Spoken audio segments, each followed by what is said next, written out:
Bienvenidos. El día de hoy queremos hablar sobre las pasadas elecciones del 5 de junio. Las elecciones locales, los resultados hasta el día de hoy son 7 gobernaturas para el PAN, en varias de ellas en alianza con el PRD, 5 para el PRI. A nivel local, en Baja California, triunfa el PAN en las principales ciudades y en el Congreso.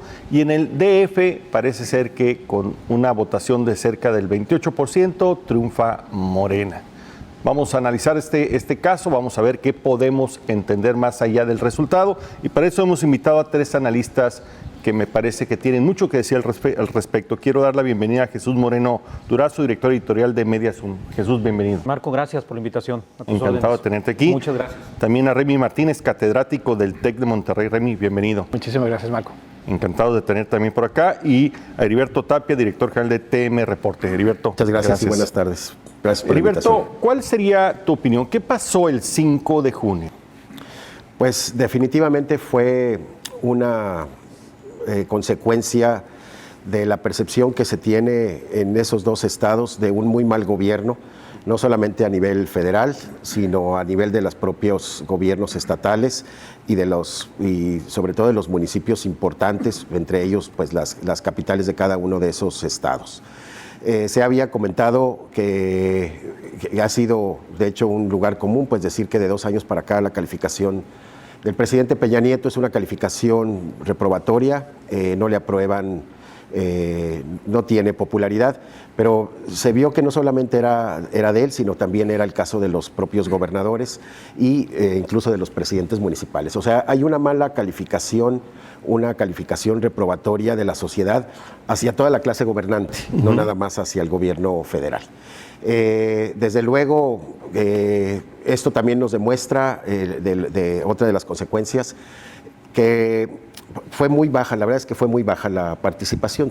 Por ejemplo, en Veracruz sí fue un lugar donde pues acudió más del 45% en promedio de la gente a votar, pero hay estados, como lo acabas de mencionar, el Distrito Federal, donde solamente fue a votar el 28%, o el caso de Baja California, que creo que no va a llegar ni al 30% de la participación. ¿Qué es lo que ha inhibido? O sea, ¿qué es lo que hace que la gente se esté absteniendo, que no esté participando en procesos tan importantes? Quizás en los estados donde hubo elección de gobernador, las campañas negras, las campañas negras lo que están fomentando es la inhibición del voto, no les está ayudando a quienes hacen esas campañas para afectar a un adversario. Lo que están logrando es que eso se les revierta a ellos y además que la gente esté absteniéndose de votar. Y quizás la principal que ha dominado, es un buen llamado de atención para el gobierno federal, que lo que domina es la agenda local sobre la agenda federal. A la gente de Veracruz, a la gente de Quintana Roo, a la gente de Tamaulipas, de Hidalgo, perdón, no creo que le esté interesando mucho el beneficio de las reformas energéticas, de la reforma de educación, los conflictos que eso ha traído, sino que esto ha sido una concentración sobre todo obedece más a una agenda muy propia, a una agenda local, más que a una agenda de tipo federal. ¿Cómo viste las cosas, Remy? Pues bueno, fue una elección muy especial porque parecía que pasaba de noche este proceso electoral, inclusive algunos comentaristas lo manejaban así, como hay elección, trámite, ¿no? No sé, como decían, bueno, pues qué estará pasando, pero conforme fue avanzando el periodo electoral y sobre todo ya creo que el domingo captó la atención de buena parte de la audiencia nacional, yo creo, los resultados de esta elección, sobre todo por los muchos resultados de alternancia política, en algunos que habían cambiado volvieron a regresar de partido, caso de Sinaloa, en el caso de Veracruz, que fue una elección que llamó muchísimo la atención precisamente por el caso del gobernador, y creo que hay otros casos donde hay una combinación de asuntos entre no muy buenos gobiernos o gobiernos mal calificados, otros candidatos que tenían ya muchas ganas de ser gobernadores, como el caso de Javier Corral. Para mí no me resulta sorpresivo que haya llegado a la gobernatura de Chihuahua, que es un estado que por historia siempre ha sido de alternancia y de historia para el PAN, y otros donde de alguna otra manera también había altas expectativas de parte del PRI para poder conseguir buenos resultados. Obviamente tenía más que ganar o más que perder, que sin duda alguna en esta elección, donde pues bueno, otros factores nacionales también estaban dentro de eso. Pero yo siempre pienso en ese dicho que dice: la política siempre es local. Yo creo que hay circunstancias en cada estado que pudiéramos determinar, aunque al final en el agregado pues es un resultado nacional de cada fuerza política. Cada estado creo que tuvo su parte muy particular, una historia muy particular en selección de candidatos, historia electoral del estado. Y lo que mencionaba Heriberto, el tema de las campañas de contraste o de sacar los trapitos al sol, fue una encomienda en cada una de las elecciones, estuvo presente. En algunos desafortunadamente tuvieron algún movimiento en la elección. Y yo, el último dato que me gustaría dar eso es que casi no se movieron las elecciones. Lo que estaba al principio de la elección fue lo que pasó al final, ¿no? Quienes iban a ganar al principio, antes de que iniciara el proceso, fue finalmente como terminó el resultado, salvo raras excepciones, pero normalmente el proceso de elección en sí, la campaña política, pareciera que no tuvo tanto movimiento al final del día en el resultado. Y eso te habla de un electorado que es difícil de mover en México. Así es. Jesús, algunos calificaron una de las peores campañas que ha habido en México. El propio secretario de Gobernación habló pues de una campaña bastante intensa, sucia, ¿no? Muchas acusaciones de todo tipo. ¿Cómo ves? Pues parece que esa es la tónica, ¿no? Lamentablemente, de las campañas. Parece que las campañas negras que llamamos también de contraste llegaron para quedarse. ¿Qué creo que pasó el domingo? Yo creo que el domingo, el día de la elección, ese famoso humor social del que venía hablando el presidente Peña Nieto, sacó el foie en las urnas, ¿no? El domingo, si se permite la expresión así coloquial. Claro. Y nos deja al final del día un país variopinto, un mapa nacional donde ya no el norte era azul, el centro y el sur son rojo o amarillo, sino que ya hay una combinación de colores, hay un mosaico de colores que no es nada más a nivel país, porque si uno se mete a revisar lo que pasó en los estados, también hubo mucha alternancia en algunas ciudades importantes y capitales en los propios estados, lo cual me hace coincidir con lo que planteaban previamente Heriberto y Remy y Marco, de que cada elección local tiene su propia particularidad. Creo que es muy rápido para hacer el balance nacional. Sí podemos encontrar como elementos comunes la omisión o las omisiones del presidente Peña Nieto y del gobierno federal, que de alguna manera pueden tener cierto énfasis ahí, y otros elementos comunes que tienen que ver con el hartazgo de la gente y con la reprobación de la gente hacia sus gobernantes que no están haciendo bien su trabajo. Creo que eso es como la constante en todo. Corrupción, sobregiros en los gobiernos, falta de empleos, y todos esos calificativos o epítetos que pudiéramos poner aquí en la mesa, pues dan como resultado que el elector dice: ahora no me gustas, te cambio, con esa facilidad con la que vimos el domingo. No sé si el resultado se movió o no se movió como estaba al principio. Según mis cálculos, y ahorita quizá Heriberto nos pueda decir, había como que las encuestas también tuvieron algunas pifias, ¿no? En esta elección. Había por lo menos creo que se preveía el resultado al revés. 7 u 8 gubernaturas para el PRI y el resto para el PAN. Creo que los mismos partidos están sorprendidos, unos para menos y otros para más. Creo que el propio PAN no se esperaba el resultado que tuvimos que vimos que pasó en las urnas este pasado domingo. Así es. Pareciera ser que los temas otra vez vuelven a ser la corrupción y la molestia por la falta de resultados de los gobiernos, ¿no? Pero esto también, visto de otra forma, parece también que es un momento en como que se cierra ya la alternancia en nuestro país. Muchos estados que no lo habían tenido, finalmente la tienen, y como que ya pasó de la alternancia del nivel federal a nivel estatal, como que ya se cerró ese ciclo en México, ¿no? Y otra vez, ahora sí estamos, digamos, en condiciones de competencia democrática mucho más estables, ¿no, Heriberto?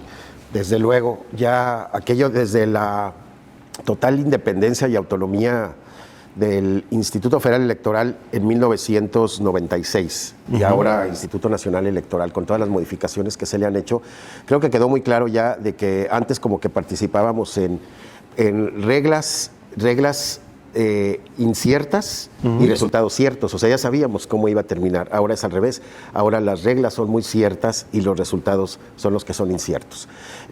Que es una de la transición, la alternancia es una cualidad mínima, un atributo mínimo de cualquier democracia moderna. El caso de Aguascalientes, por ejemplo, es un caso muy particular. Aguascalientes, pues, lo ganó el PAN con Reynoso Femat hace 12 años. Y cuando salió, después llegó un gobernador del PRI, Reynoso Femat, incluso ha estado en la cárcel, sale de la cárcel, lo vuelven a meter a la cárcel, acusado de corrupción, malos manejos, y sin embargo es un estado en donde ahora claramente vuelve a ganar el Partido Acción Nacional. El caso, por ejemplo, de Chihuahua, que desde Francisco Barrio en los 80s había sido del PRI consecutivamente, creo que pasaron 3 sexenios siendo del PRI y ahora vuelve a ganar, como bien lo dijo Remigio Martínez, con Javier Corral. Como que un personaje, como que además muy independiente en los postulados del PAN, siempre muy ajeno, incluso ha ido a Cuba, una persona que comulga perfectamente con la izquierda, ¿no? Sí, entonces, la verdad es, enemigo, o sea, las televisoras no le ayudaron en lo más mínimo, porque él siempre ha votado en contra de todo lo que signifique un privilegio, una exención fiscal para las grandes televisoras, está como vetado por ellos, y ahora es gobernador de Chihuahua y un gobernador muy legítimo, ¿no? ¿Qué impera ahí? Pues desde luego en esos 2 estados, en los 3, pues desde luego la corrupción de los gobernantes. Pero a mí esa recuperación, a mí es algo que habría que analizarse, que requiere más tiempo, desde luego, ¿no? Como le preguntaron una vez a Aguilar Camín que qué opinaba de lo que había pasado en el 68, y dijo, pues no puedo saber nada, apenas han pasado 25 años, ¿no? Entonces, aquí como que todavía está muy tierno esto para empezar a ver. Pero el caso de Aguascalientes, de venir de una alternancia, tener en la cárcel a un gobernador corrupto y volver a ganar el PAN, nos hace mucho que pensar en las cosas que pueden venir el próximo año y después en el 2018. Sancho. Muy bien, estamos analizando el proceso electoral pasado del 5 de junio, 12 gobernaturas, disputa también de elecciones locales en Baja California y el constituyente en la Ciudad de México. Vamos a regresar un momento más con ustedes. Muy bien, estamos de regreso, estamos hablando sobre las pasadas elecciones del 5 de junio, las locales, 12 gobernaturas, constituyente del DF y las locales en Baja California. Remy, ¿cómo ves tú el impacto en los diferentes partidos de este resultado? Ya ves que somos muy amantes de como que hacer cortes de caja y volver a replantear los ranqueos de los partidos. ¿Cómo crees, por ejemplo, que le fue al PRI? Son como los power rankings de la NFL. Sí. Semana a semana se cambian, también varían. Yo creo que esta elección, sin duda alguna, el PAN sale avante de forma muy importante en un PAN que de alguna otra manera no tenía esa expectativa aparentemente política, aunque en lo local era otra realidad, que sale con pues, la realidad con resultados muy importantes, sobre todo donde de alguna otra manera había transcurrido un cierto silencio, como es el caso de Durango, por ejemplo. El caso de Chihuahua, de alguna otra manera, no estaba en la palestra de los resultados. Lo que pasó en Tijuana, lo que pasa en Mexicali, de alguna otra manera son temas importantes para ellos. Esta reconformación, una segunda edición de alianzas con el PAN y el PRD, un PRD ya diferente, con una directiva mucho más moderada, con elecciones exitosas en Quintana Roo, donde de alguna otra manera también el candidato tiene mucho que ver en esa circunstancia. Pero para mí, antes que el PAN, yo creo que en el agregado Morena se vuelve el partido que más llama la atención al colocarse seguramente como una tercera fuerza política. Y este refortalecimiento del PAN junto con el resurgimiento de Morena como fuerza número 1 en el Distrito Federal, donde hay muchísimos electores, independientemente de la baja participación en este momento, significa que para la elección del 2018 tienen, la verdad, Andrés Manuel López Obrador y su partido tienen una posibilidad muy importante en esta, vamos a decir, división de fuerzas políticas en al menos 4 partidos para la próxima elección, más la posibilidad de un independiente. Entonces yo veo muy fuerte el resultado para el PAN y sin duda alguna para Morena. El PRI sin duda alguna tiene un resultado que no es favorable, como les dije, tenía más que perder que ganar en esta elección. Los resultados no ayudan para nada a su conformación. Las conclusiones rápidamente llegan, quién tiene la culpa. Fíjate que traemos estos niveles de aprobación, fíjate que traemos estos candidatos, fíjate que traemos esta situación. Creo que el PRI tiene la posibilidad en este momento todavía a algunos años, a 2 años de la próxima elección, de replantear sus estrategias urgentemente para poder ser competitivo en el 2018. Y ahí lo dejaría. Dejaría por ahí un apartado para los independientes, que sin duda alguna no son sin partido, pero que deberían de replantear sin duda alguna aquellas personas que quieran participar, porque no es el tema de independiente lo que lo hace atractivo. Lo que los hace atractivo es lo que ofertan al electorado, sus propuestas, qué es lo que van a representar. Creo que la experiencia esta de Nuevo León nubló un poquito de qué se trata a la hora de lo que está buscando el electorado, que no solamente se trata de que una persona se lance sin partido, sino que tenga una agenda coherente y una sociedad que verdaderamente esté enganchada con ellos. Sí. Jesús, ¿cómo viste tú al PRD? ¿Detuvo finalmente su caída o estamos hablando de algo efímero? Yo creo que estamos hablando efímero, toda vez que tendrán tiempo, como dice Remy, de aquí a 2 años para tratar de recomponerse. Pero la caída, por ejemplo, en el Distrito Federal, donde del total de las 100 curules del constituyente, 22, si mi memoria no me falla, son para Morena, pues habla de que ahí sí Andrés Manuel le arrebató un buen pedazo del pastel a Mancera, ¿no?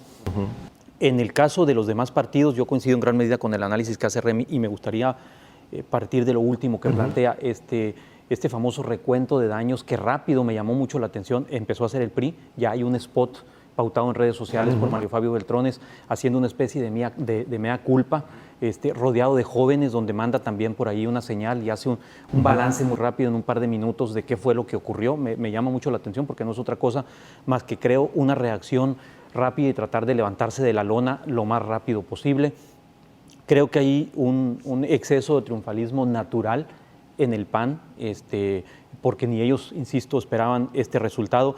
Sin embargo, habría también que ver qué tipo de PAN ganó. El PAN de Moreno Valle en Puebla es muy diferente al PAN de Javier Corral en Chihuahua, ¿no? Entonces, que está un poco más, dicen que Javier Corral es la izquierda del PAN. Entonces, habría que ver qué PAN ganó. Ganaron los panes locales. Ganaron, exactamente. Hay toda una serie de estantería de panes que son muy diferentes en su conformación. Los anaqueles están muy surtidos, está muy surtida la panadería. Entonces, habrá que ver cómo entre ellos ahora procesan este resultado y se enfilan rumbo al 2018. Entonces, la parte de los independientes, yo también coincido con el Remy, llama mucho la atención el caso de Veracruz, donde por ahí se metió, creo que en tercer lugar. Estuvo incluso un momento en el que cerraban los PREP disputándole a Yunes PAN, porque había un Yunes PRI, que también es otro fenómeno interesante en las regiones, ¿no? Cómo se heredan de primos, de padres a hijos, las candidaturas, algunas familias, ¿no? Cómo siguen siendo negocios familiares todavía la cosa de los partidos y las elecciones. Pero el caso de los independientes, el caso del Chacho acá en Chihuahua, que al final terminó, creo que iba a declinar por Javier Corral, pero hizo también un papel que movió, que si va a alcanzar eso para el 2018, como para tener un candidato independiente rumbo al 18 a la presidencia, yo tengo no parece tan claro, ¿no? No, tengo mis dudas. Heriberto, también de Morena siento que se esperaba un poco más, un crecimiento más grande, ¿no? No le fue mal en Veracruz, no le fue mal en el DF, pero en el resto de los estados tampoco le fue tan bien. Pareciera ser que todavía tiene pendiente la asignatura de las estructuras y de encontrar candidatos propios, ¿no? Sí, es muy focalizada la influencia de Morena y más que de Morena, de Andrés Manuel López Obrador. La preferencia por Morena, yo creo así en términos generales en todo el país, no desde arriba del 8%, pero Andrés Manuel López Obrador obviamente lo trae arriba del 20%, ¿no? Es un personaje que le aporta mucho a su partido. En el norte, lo que es Sinaloa, por ejemplo, bueno, estamos hablando de Morena. En los municipios de Baja California, en Chihuahua, en Tamaulipas, en Sinaloa fue ínfima la votación que tuvo el Movimiento de Regeneración Nacional de López Obrador. Nada más como acotando, por ejemplo, en el caso de Tijuana, en Tijuana había una persona que en el sexenio de Felipe Calderón Leizaola fue a un evento convocado por los empresarios y todos le aplaudieron. No sé si sea general, pero tiene un alto rango en el ya está retirado. Leizaola se apellida. Leizaola compitió por un partido que ya perdió el registro, por el Partido Encuentro Social, y quedó en tercer lugar, pero en Tijuana quedó el PAN en primer lugar, un punto arriba del PRI, y el PRI un punto arriba del Partido Encuentro, más que del Partido Encuentro Social, de Leizaola, que cuando fue el evento este de Felipe Calderón, todos los empresarios se pararon a aplaudirle porque él fue el que terminó con la inseguridad, con el altísimo nivel de inseguridad que había en esa zona. Había ahí además, en Tijuana, era una boleta bastante grande y había 2 candidatos independientes. ¿Cuántos candidatos eran? Eran más de 12. ¿No? Gastón Luquen y Héctor Osuna, que había sido senador, presidente de la COFETEL, el presidente de la COFETEL, un gran personaje dentro del PAN, que se va al PAN cuando no le dieron la candidatura a la gubernatura hace 3 años, y entre ellos dos tuvieron más de 15 puntos, entre ellos esos dos independientes, más los 23 que tuvo la Isaola. Se fue casi la mitad de la votación en personajes totalmente locales, ¿no? Bueno, esto nada más como acotación de que Morena en todos estos estados no tiene absolutamente nada que ver. El que le ha ido bien con las alianzas que ha estado haciendo, cachando excelentes políticos que se van de otros partidos, tránsfugas, es el Movimiento Ciudadano. Sí. El Movimiento Ciudadano, junto con un partido local en Sinaloa, con el partido sinaloense, quedaron en segundo lugar. Al PAN lo mandaron al tercer lugar, ¿no? Ya sabemos, Maloba, un expriista, controla todo, no pasó absolutamente nada, ¿no? Todo eso de lo que hemos estado hablando de las cuestiones locales. Volviendo a lo de Morena, con excepción del Distrito Federal, con excepción Veracruz, no sé si el candidato independiente estuvo cerca, Cuitláhuac quedó en tercer lugar. Sí. Un personaje que tiene maestría en Harvard y la verdad es que logró casi terciarla, no la terció, pero sí le hizo muchísima competencia, lo que no se esperaba. Veracruz tiene una historia muy grande, una historia que contar respecto a la participación de la izquierda, de ahí era Eberto Castillo, ¿no? Entonces, aquel Jorge, el que era del Canal 13, se me olvidó, Saldaña, Jorge Saldaña también, que era del PRD, murió creo que hace un par de años. O sea, tiene una historia muy participativa la izquierda en esos estados. Morena, con la votación que tiene en Veracruz, con la votación que tiene en el Distrito Federal y otras áreas ahí, demuestra lo que se había anticipado, que dijeron la gente, Martí Batres, todos ellos, no vamos a ganar ninguna gubernatura, pero lo que estamos haciendo es marcar nuestro territorio y empezarle a hacer presencia en todos esos lugares a Andrés Manuel López Obrador para el 18. Así es. Muy bien, estamos hablando sobre el proceso electoral del pasado 5 de junio. Vamos a regresar un momento más con usted. Seguimos analizando los resultados del 5 de junio. Remy, te quisiera preguntar también, ¿y la autoridad electoral cómo la viste durante todos estos procesos? Pues no la vi. La realidad es que fue, y yo creo que es uno de los temas más importantes rumbo al siguiente periodo legislativo, el tema de la reforma electoral. Yo creo que se hace inminente, sobre todo en el control de los gastos de campaña. Fue evidente que hubo un gasto, la verdad, exorbitante respecto a las campañas políticas que se llevaron en este periodo. En lo local se hablaron de números estratosféricos. No hay elementos necesariamente para hacerlo, pero sí se vio que hubo un gasto excesivo en cada una de estas campañas. Y al mismo tiempo un problema en acceso a medios de comunicación importante. La realidad es que es escaso de pronto la parte de los medios de comunicación. Entonces creo que son dos temas importantes que deben de ayudar a las autoridades electorales a mejor llevar una elección como esta. El tema de control de gastos de campaña, que yo sé que es complicado, inclusive en Estados Unidos se ha tratado de hacer todo tipo de situaciones, pero debiera de perdida haber un registro respecto a las contribuciones de las campañas y que eso haga al menos un poco más equitativa la competencia electoral, porque también eso daña a la democracia al no haber un piso parejo respecto a la participación política de las fuerzas políticas. Y el otro, el acceso a medios de comunicación, la realidad es que todavía es escaso en televisión abierta, es muy escaso. Es difícil, por eso hacía mi argumento inicial respecto a lo que poco cambió un electorado, porque yo sé que es difícil que el ciudadano se entere de los temas, aunque el círculo más cercano a las campañas, el círculo rojo, sí esté muy pendiente. La realidad es que la ciudadanía en general no se entere ni tampoco, pues a lo mejor no tiene mucho interés, pero tampoco nadie más le ayuda a hacer la información. Creo que esos dos temas. Y las autoridades electorales, pues bueno, el INE está con este modelo centralizado de control de las elecciones, pues tanto cuando lo hicieron muy local, los consejos electorales hubo problemas, ahora que está centralizado, pues bueno, también de alguna otra manera tiene su agenda pendiente. Estamos en este modelo, seguramente deberán de hacer un esquema mucho más importante. Yo extraño aquellos tiempos donde los miembros de los consejos electorales eran personas reconocidas por la sociedad. Hoy de pronto, digo, con todo respeto de los funcionarios electorales, no se les conoce mucho, ¿no? Y luego de pronto hay un procedimiento raro, no quiero decir oscuro, pero raro, donde de pronto pasan por una convocatoria y pasa de allá del Senado, ¡pum!, caen aquí estos funcionarios electorales. Yo creo que sí tiene mucho que ver en estas elecciones. ¿Quién está al frente? Da tranquilidad al electorado, seguramente, ver figuras de la sociedad participando en la organización de las elecciones. Creo que es una preocupación de cara al 18, ¿no? Porque fueron bastante omisos. No existió un árbitro electoral en estas elecciones. Se dieron con todo, ¿no? Sin duda alguna, se dieron con todo, y hay este otro, vamos a decir, tercer tema, que es el de las campañas negras de contras. A mí no me gusta llamarle así porque finalmente, pues ahí existe. Yo siento que la gente, lo que es chisme, sabe que es chisme, claro, pero lo que es real, y es un registro real, no se vale decirle que es campaña negra, o sea, exacto, que es un registro. Ahora, bienvenidos a los próximos candidatos, cómo andan en sus registros, cómo andan en sus llamadas, porque sin duda alguna se ha vuelto ya no hay nada privado, por así decirlo, y resulta ser que en estas elecciones se detona todo tipo de eventos que estén por ahí o que se puedan investigar o escudriñar. La memoria digital está ahí, ya no se borra.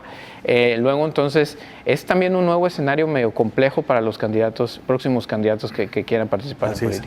Jesús, evidentemente el proceso, la parte electoral y la parte política es un proceso en constante evolución. Totalmente. ¿Qué lecciones podríamos obtener del pasado proceso del 5 de junio? Mira, Marco, la parte que planteaba Remy del modelo de arbitraje electoral que tenemos en México, de haberlo tenido primero con cierta incidencia y representación del gobierno en los consejos electorales, hasta ciudadanizarlo en algún momento por allá a finales del 99, principios del 2000, que es cuando dice Remy que estaba, por lo menos aquí en Sonora, el organismo electoral en manos de 5 académicos, la mayoría académicos, algún par de empresarios por ahí, serios, respetables, y separos responsables que llevaron, creo que bien, los procesos electorales.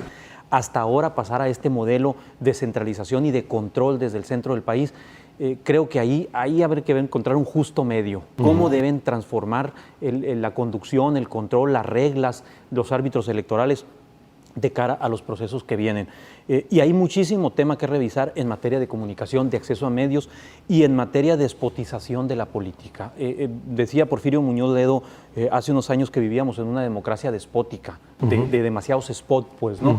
Entonces, eso, en el pasado proceso electoral lo vimos aquí en Sonora, o sea, eso harta a la gente, harta a los concesionarios de la radio, de la televisión, por la cantidad de spots, que yo siento que eso es absolutamente contraproducente para los partidos. Eso se tiene que legislar, eso se tiene que reformar, se tiene que repensar el modelo de comunicación política con miras a las campañas que vienen.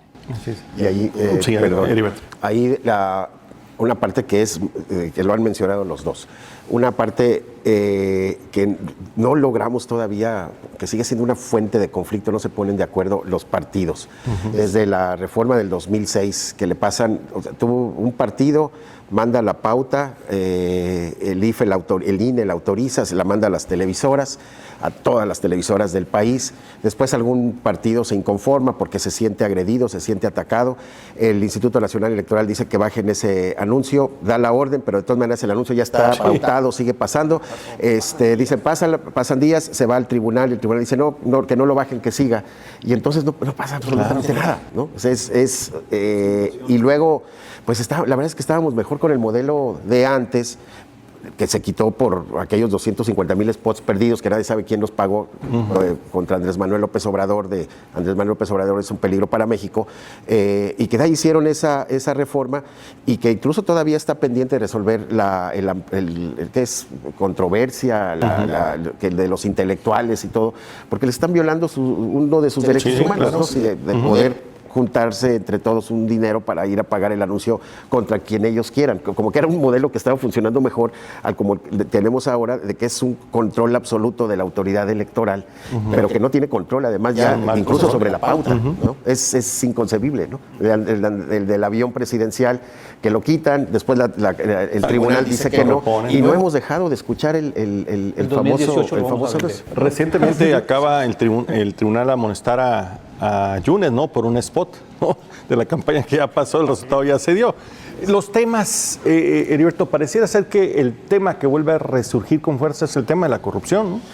El tema de la corrupción, o poniéndolo en términos positivos, el combate, la transparencia y el combate precisamente a la corrupción es quizás lo que más le está importando a la gente. Cada vez se siente la gente más lastimada de que el único ente, el único organismo, la única, podemos decirle, empresa, que pasan los años, todas las empresas tienen pérdidas, todas las empresas están batallando, todas las familias están batallando, los únicos que no batallan, que siempre tienen más dinero, son los políticos y los partidos políticos, ¿no? Entonces, eso es algo que ya ha terminado de lastimar muchísimo a la gente. Ya incluso ahorita ya no está el que fue una bandera, vamos a quitar 100 diputados plurinominales y los 32 senadores plurinominales, ya no está ni siquiera, que el argumento fue para que se ahorraran unos, la verdad es que el ahorro que te dan 100 diputados y el ahorro que te dan 32 senadores, con una economía del tamaño de la mexicana, no te sirve absolutamente para nada, ¿no?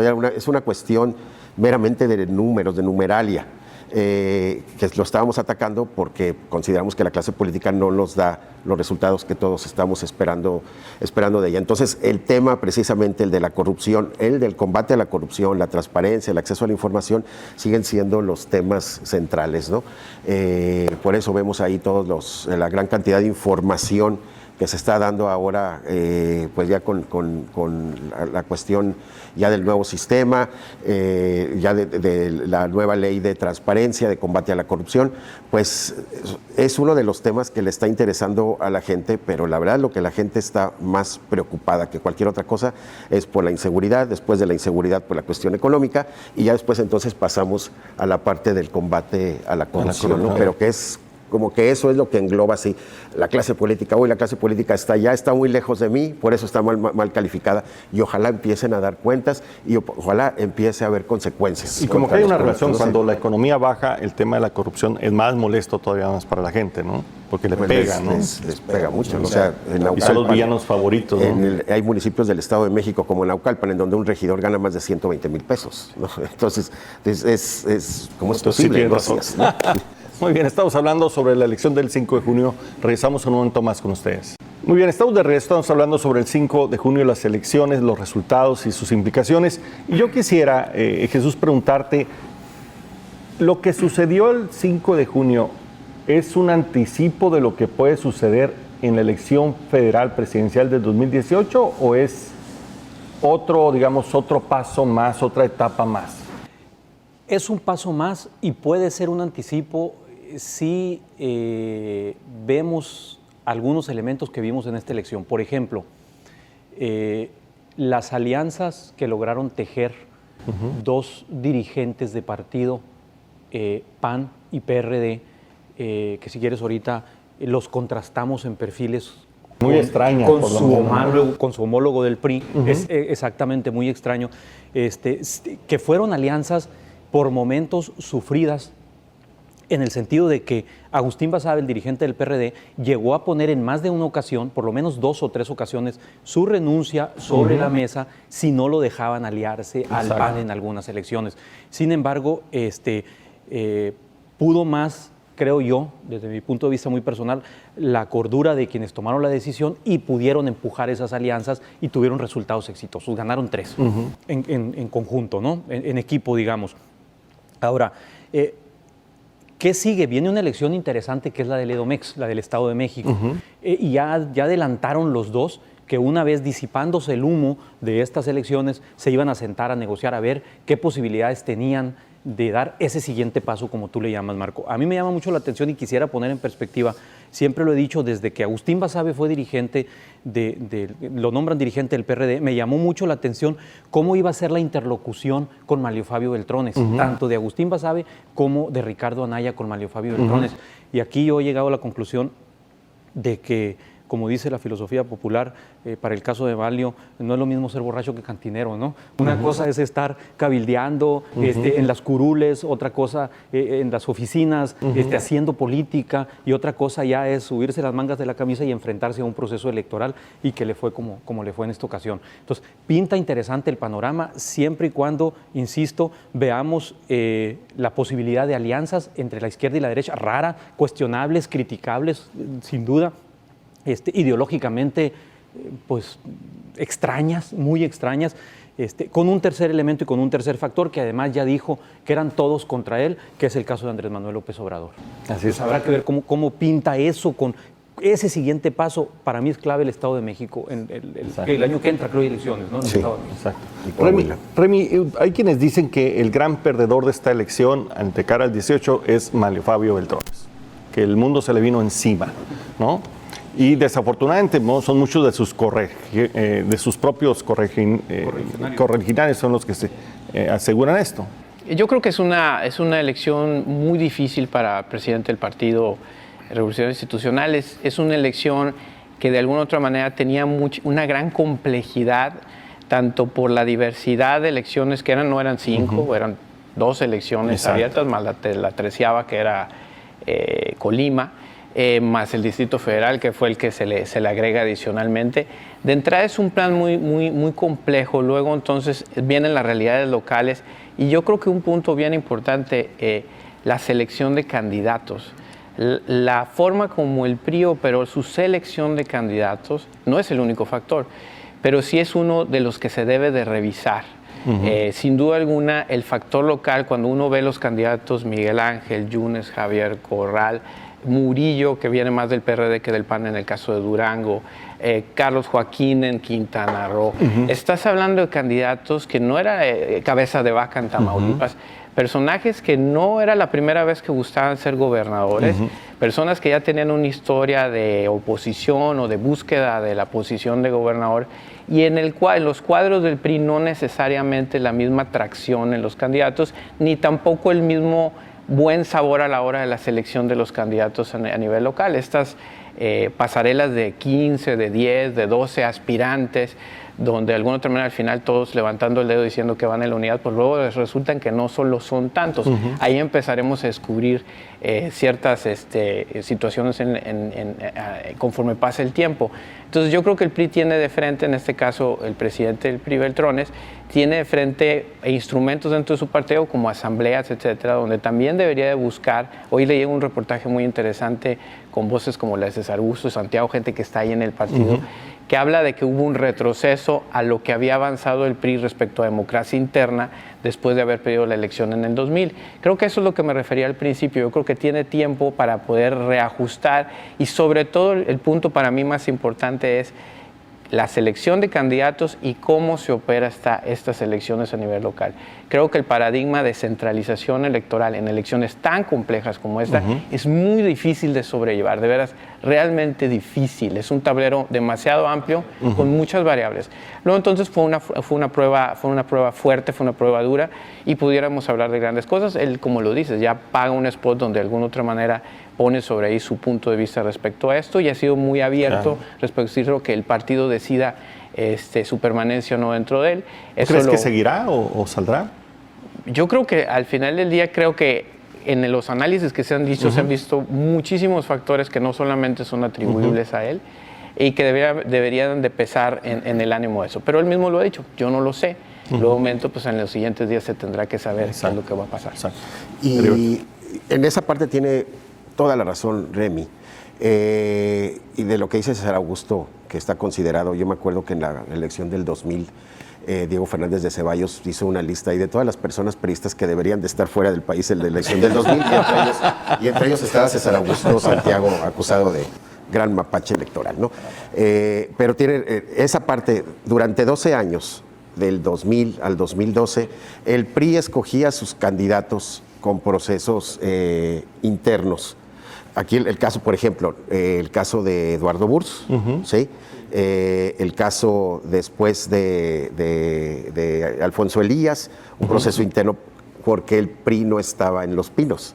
Cuando el PRI está en Los Pinos, quien escoge a los candidatos a gobernador es el presidente. Sí. Entonces, toda esa parte se le fue. Y es muy importante, con los datos que está dando Remy, o sea, en elecciones tan cerradas, con muchísimo conflicto entre las diferentes fuerzas y todo, pues mejor suéltaselos a los estados. O sea, que los estados, que ellos mismos, los partidos, en este caso el PRI, que es el partido que está en el poder, que escoja a sus candidatos, los grupos escojan a sus candidatos. A lo mejor les va un poco mejor que dejárselo todo, porque el gran elector es el presidente. Exacto. Escoge sobre muchas muchas otras, sobre encuestas, sobre muchas información que les llevan los grupos empresariales, los que verdaderamente tienen el poder en México. Y en base a, pues ok, vamos a, como fue el caso de Quirino Ordaz en Sinaloa, ¿no? Entonces, él no era el candidato, ¿no? Pero lograron hacerlo también ahí, porque ahí sí se tomaron en cuenta todas las fuerzas, todo. Dijeron, pues con él, y no tuvieron ningún problema. Exacto. Ahora, ¿ustedes creen que hay algún mensaje, una lección para el PRI Sonora en estas elecciones? Sin duda. Remy. No, sin duda. Esto pone en la mesa a todos los gobernantes atención en su segundo tercio, cualquiera que este sea. Yo puedo recordar a César Duarte, gobernador de Chihuahua, con un excelente arranque, grandes simpatías, un líder cenecista, pero muy guapachoso, muy querendón. Terminar realmente repudiado, cuando menos en noticias. Sí. Gran alegría cuando Javier Duarte en Veracruz, de ser particular de Fidel Herrera, logra ser gobernador. Y luego de pronto la desgracia en el segundo tercio. No hablemos de aquí del anterior gobernador del estado de Sonora, con una excelente calificación los primeros 3 años y luego pésimos 3 años finales. Yo creo que eso es una lección importante. Y a los partidos políticos, no solamente al PRI de Sonora, los llama a reactivarse. Yo sí soy muy...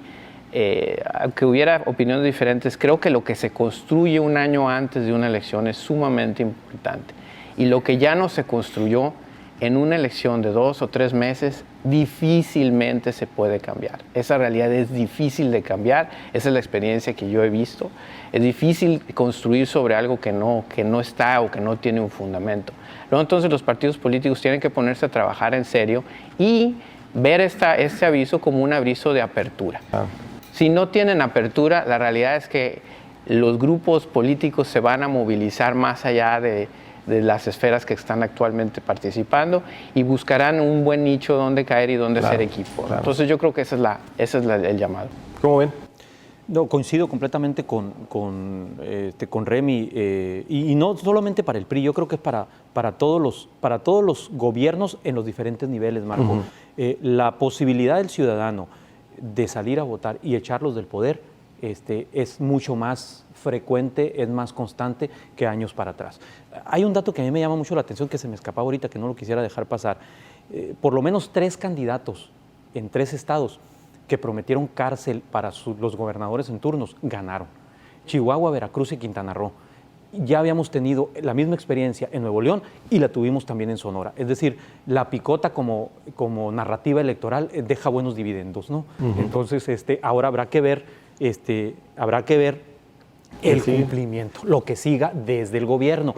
Por lo menos el Bronco en Nuevo León ya dio un paso importante, ¿no? Ya dio un paso y trae en salsa a Rodrigo Medina. Habrá que ver cómo evoluciona el proceso que se sigue aquí contra el exgobernador de Sonora. ¿Cómo ves, Heriberto? Sí, y Javier Duarte en la semana, el gobernador de Veracruz, puso un video ahí muy largo, ¿no?